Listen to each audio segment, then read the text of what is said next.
Are you looking to spice up your goodbyes in English? Here are 10 ways to say farewell in style.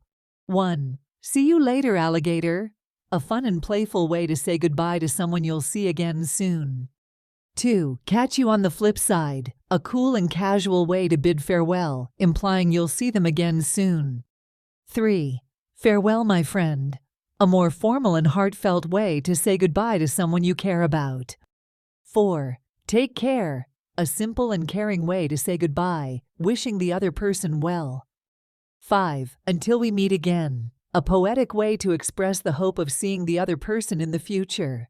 6. Bye for now. A friendly and casual way to say goodbye for the time being. 7. See you soon. A hopeful and optimistic way to bid farewell, anticipating a future meeting. 8. Goodbye and good luck. A kind and supportive way to say goodbye, wishing the other person success.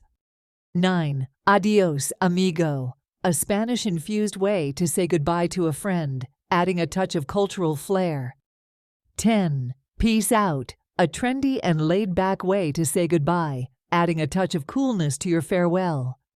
Thanks for watching the video. Don't forget to subscribe to our channel for more language tips and tricks. Goodbye for now.